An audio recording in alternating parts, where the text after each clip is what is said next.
Hello everyone, welcome back to our channel future study. Guys, इस video में जो इग्नू के स्टूडेंट है बीए कर रहे हैं, आपके पास सब्जेक्ट कोड होगा BHDAE 182 हिंदी भाषा और संप्रेषण। इसके आपको important question with answer explain करने जा रहे हैं इस वीडियो में। तो ये क्लासेस का अकॉर्डिंग वीडियो अपलोड की जा रही है। तो ये क्लासेस हमारी सेकेंड है, ठीक है। इससे पहले फर्स्ट क्लासेस में हमने आपको ये जितने 22 क्वेश्चन विथ आंसर है आपको सभी कुछ बताए थे क्लासेस फर्स्ट का अकॉर्डिंग जो वीडियो अपलोड है। तो आप उस वीडियो को देख सकते हैं, लिंक आपको डिस्क्रिप्शन बॉक्स में मिल जाएगा वीडियो का। अगर ये 22 क्वेश्चन करके जाते हैं पेपर में तो आपके यहीं से क्वेश्चन 5 क्वेश्चन जो कहते हैं 100 नंबर का, एक क्वेश्चन 20 नंबर का 5 क्वेश्चन आराम से बन जाएंगे। इस पीडीएफ से आप करने के बाद 7 से 8 क्वेश्चन आ जाएंगे, जिसमें से आप कोई से भी 5 क्वेश्चन अटेंड कर सकते हैं, ठीक है। तो जिन्हें भी इस पीडीएफ को परचेस करना है व्हाट्सएप पर मैसेज कर सकते हैं। इंपॉर्टेंट क्वेश्चन है, आपके पास बिल्कुल टाइम नहीं है स्टडी का, आप इसे 2 से 4 घंटे में अच्छे से पढ़ के समझ सकते हैं। पूरी पीडीएफ 45 पेज के अकॉर्डिंग है, बिल्कुल ज़्यादा नहीं है। अगर आप पढ़ना चाहें तो अच्छे से पढ़ के समझ के जा सकते हैं पेपर में, ठीक है। तो देखिए, इसमें क्वेश्चन नंबर आपका फर्स्ट है, इसका आंसर हम आपको इस वीडियो में अच्छे से एक्सप्लेन करेंगे। तो कंप्लीट वीडियो देखना है। एंड इसके बाद जो नेक्स्ट क्लासेस होगी थर्ड, उसके लिए आप कमेंट कर सकते हैं, तो हम क्वेश्चन विद आंसर की अपलोड कर देंगे। क्वेश्चन नंबर आपका फर्स्ट है, हिंदी भाषा उसके विकास पर प्रकाश डालिए। हिंदी भाषा उसके विकास का संक्षिप्त परिचय दीजिए। तो आपके पेपर में इस टाइप का क्वेश्चन आएगा कि जो हिंदी भाषा उसके विकास पर प्रकाश डालिए या उसकी चर्चा कीजिए। तो क्वेश्चन समझ में आ गया, आंसर देखिए क्या लिख सकते हैं। आंसर में सबसे पहले आपको परिचय लिखना होता है। हिंदी भाषा विश्व की प्रमुख भाषाओं में से एक है और इसका भारतीय संस्कृति, साहित्य और सामाजिक जीवन में अत्यंत महत्वपूर्ण स्थान है। तो यहाँ पर ये कहा जा रहा है जो हिंदी भाषा है जो विश्व की सबसे महत्वपूर्ण भाषाओं में से मानी जाती है, और इसका जो साहित्य होता है, संस्कृति होता है, सामाजिक जीवन होता है, इन सभी में इसका जो एक स्थान होता है वो बहुत ही महत्वपूर्ण, बहुत ही ज़्यादा भूमिकाएं निभाता है, ठीक है। ये भारतीय संविधान द्वारा 1950 में राज्य भाषा के रूप में स्वीकार की गई और आज ये देश के लगभग 44% से अधिक लोगों द्वारा बोली जाने वाली भाषा है। तो इसमें जो भारतीय संविधान है 1950 में इसे लागू कर दिया गया था, ठीक है। और ये 44% से अधिक जो बोली जाने वाली भाषाओं के रूप में इसे हिंदी भाषा को जाना जाता है, क्योंकि आप देख सकते हैं जो हिंदी भाषा ऐसी ही भाषा है जो आम लोग भी बोल सकते हैं, कोई भी बोल सकता है, ठीक है।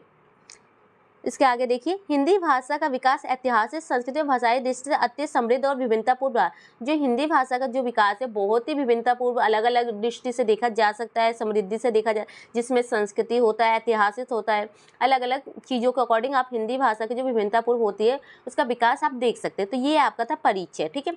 इसके आगे देखते हैं। अब देखिए, हिंदी भाषा का उद्भव कि मतलब इसका उद्भव कैसे हुआ। हिंदी भाषा का उद्भव संस्कृत भाषा से माना जाता है, जो भारत की प्राचीनतम और शास्त्रीय भाषा है। तो इसका जो विकास आप कह सकते हैं उद्भव जो संस्कृत भाषा से हुआ है, और जो कि भारत की जो प्राचीनतम मतलब होगी पुरानी शास्त्रीय भाषा है, ठीक है। संस्कृत से प्रकृति और फिर अपभ्रंश भाषाओं के माध्यम से हिंदी भाषा का विकास हुआ, ठीक है। 10वीं से 12वीं शताब्दी के बीच अपभ्रंश से हिंदी की प्रारंभिक अवस्था का उदय हुआ। तो 10वीं से 12वीं के बीच में ही जो हिंदी भाषा का उदय हुआ है, ठीक है। सेकंड पॉइंट है कि हिंदी भाषा के विकास के चरण। तो इसके चरण क्या है, तो आदिकाल है, भक्ति काल है, रीति काल है, तो इस टाइप से, ठीक है। हिंदी भाषा के विकास को 4 प्रमुख चरणों में विभाजित किया जा सकता है। तो 4 चरण है। पहला तो देखिए आदिकाल है, दूसरा है भक्ति काल है, तीसरा रीति काल और चौथा है आधुनिक काल, ठीक है। आधुनिक काल जो अभी के टाइम का है। तो इसमें देखिए क्या आदिकाल में आपका सन आ जाता है 1000 से 1350 के बीच में। इस काल में अपभ्रंश से हिंदी का स्वरूप उभरने लगा था, ठीक है। शुरुआती साहित्य मुख्य वीर गाथाओं पर आधारित थी, प्रमुख काव्य भाषा आहट थी, ठीक है। तो ये कुछ पॉइंट है जो कि आप आदिकाल के अकॉर्डिंग इंपॉर्टेंट है, आप इन्हें याद कर सकते हैं। भक्ति काल के अकॉर्डिंग देखिए क्या है, हिंदी साहित्य और भाषा के विकास में भक्ति काल का अत्यंत महत्वपूर्ण स्थान था। तो जो भक्ति काल है इसके विकास में बहुत ही ज़्यादा महत्वपूर्ण योगदान दिया है। इस काल में 2 धाराएं विकसित हुई थी, निगुण भक्ति धारा, कबीर सूरदास। तो इस काल में आप कह सकते हैं 2 धाराएं विकसित हुई थी, जिसमें निगुण भक्ति हो गया, सगुण भक्ति हो गया। तो निगुण भक्ति के जो कह सकते हैं कबीर और सूरदास थे, सगुण भक्ति में तुलसीदास और मीरा थी, ठीक है। भाषा सरल, जन सम्मानीय के लिए उपयोगित और क्षेत्रीय बोलियां ब्रज राजधानी राज्य स्थानीय पर आधारित थी। तो मतलब ये कहा जाए जो भाषा उनकी सरल थी, आम बोलचाल से मेल खाती थी और जो ब्रज भाषा पर आधारित थी, ठीक है। तो ये आपका भक्ति काल है। और सन की बात की जाए 1350 से 1700 के बीच में था, तो ये भी याद रखना है। फिर आपका रीति काल आता है 1700 से 1850 के बीच में। इस काल में काव्य की भाषा ब्रज भाषा थी। तो जो काव्य की भाषा होती है ब्रज होती है। साहित्य में श्रृंगार और दरबारी संस्कृत का प्रभाव था रहा। प्रमुख कवि बिहारी देव पद्माकर, ठीक है, तो ये इनके कवि है और ये आप देख सकते हैं। फिर आधुनिक काल, जो कि आप कह सकते हैं वर्तमान समय में 1850 के बाद, जो कि अभी चल रहा है, ठीक है। आधुनिक काल में हिंदी का स्वरूप स्थित हुआ और खड़ी बोली को मानक भाषा के रूप में स्वीकृति मिली। तो मतलब जो खड़ी बोली है उसका प्रयोग किया जाने लगा। भारतीय स्वतंत्रता आंदोलन के समय हिंदी का व्यापक प्रचार हुआ था। जो भारतीय स्वतंत्रता आंदोलन आपको पता है 1947 के बाद, तो उसमें बहुत ज़्यादा इसका प्रचार हुआ है। अब देखिए इसके आगे, 20वीं शताब्दी में हिंदी ने समाचार पत्र, शिक्षा, प्रशासन में स्थान प्राप्त किया। 20वीं शताब्दी आते आते जो हिंदी भाषा ने समाचारों में भी, शिक्षा में भी और प्रशासन में भी अपना महत्वपूर्ण स्थान जमा लिया है, ठीक है।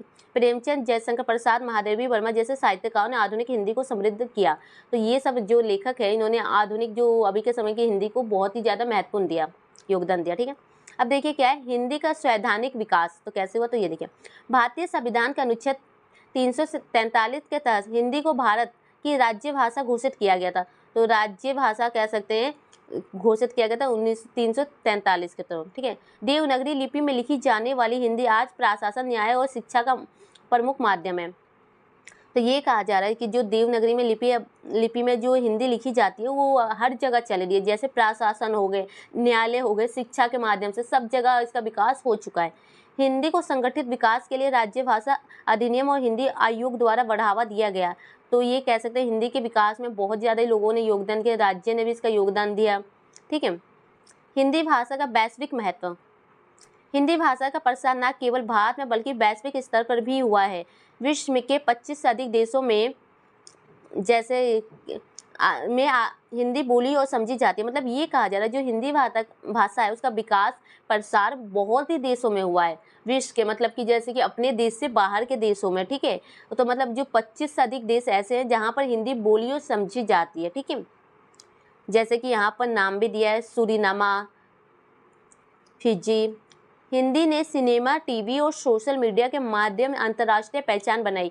तो हिंदी भाषा जो ऐसी है कि जिन्होंने सिनेमा, टीवी, सोशल मीडिया के द्वारा अंतर्राष्ट्रीय अपनी एक अलग पहचान बना ली है। संयुक्त राष्ट्र और अन्य अंतर्राष्ट्रीय मंचों पर हिंदी के उपयोग में समृद्धि हो रही है। तो आप कह सकते हैं जो संयुक्त राष्ट्र या अंतर्राष्ट्रीय जो मंच होते हैं वहाँ पर भी जो हिंदी के माध्यम से देखा जाए समृद्धि, मतलब उनका विकास हो रहा है। अब देखिए वर्तमान समय में हिंदी का स्वरूप की, मतलब जैसे अभी का टाइम का क्या है, आज हिंदी तकनीकी प्रगति और डिजिटल प्लेटफॉर्म पर तेजी से विकसित हो रही है। मतलब कि आज जो तकनीकी प्रगति होती है जैसे सोशल मीडिया हो गए उन पर बहुत ही तेजी से विकसित हो रही है। हिंदी में साहित्य, पत्रकारिता, सिनेमा, शिक्षा क्षेत्र में निरंतर नवाचार हो रहे हैं। हिंदी के क्षेत्र में आप कह जाए तो जो शिक्षा है, सिनेमा है, पत्र है, ये साहित्य, सब में इनका विकास हो चुका है। इंटरनेट और सोशल मीडिया के माध्यम से युवा पीढ़ी हिंदी के प्रति जुड़ाव दिखा रही है। तो जो इंटरनेट होती है, सोशल मीडिया होती है, उसमें भी हिंदी के माध्यम से जो एक दूसरे से जुड़ाव देख रहे हैं कि जैसे आम बोलचाल हिंदी भाषा में लोग कर रहे हैं। अब देखिए हिंदी भाषा की चुनौतियाँ, अब ये तो कुछ फ़ायदे हो गए, अब इसके कुछ नुकसान भी हो सकते हैं कि चुनौतियाँ भी आ सकती है।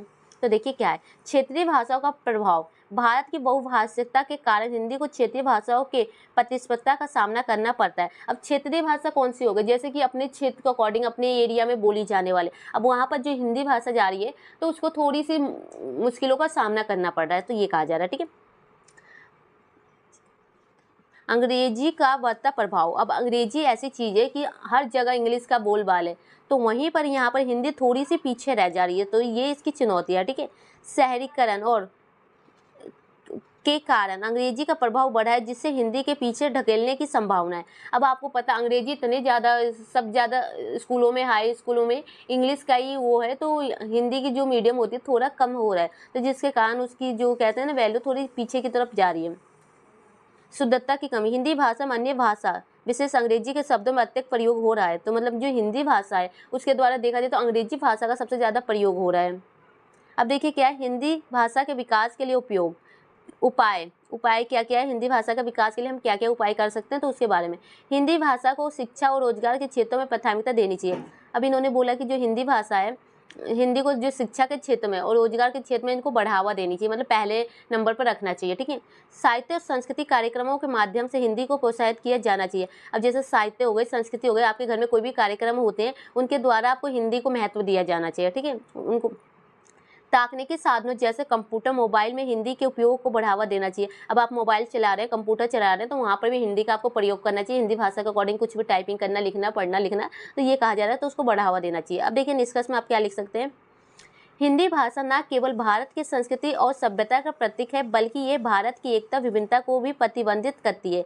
इसके विकास और संरक्षण के लिए सामूहिक प्रयासों की आवश्यकता है। तो यहाँ ये कहा जा रहा है, जो हिंदी भाषा है न केवल संस्कृति या सभ्यता का प्रतीक है, बल्कि ये जो भारत में एकता, विभिन्नता है ना, उसका भी प्रतिनिधित्व करती है, और इसे सभी मिलकर सामूहिक प्रयास करने की इसके विकास के लिए जरूरी है, हमें आवश्यक है। ठीक है।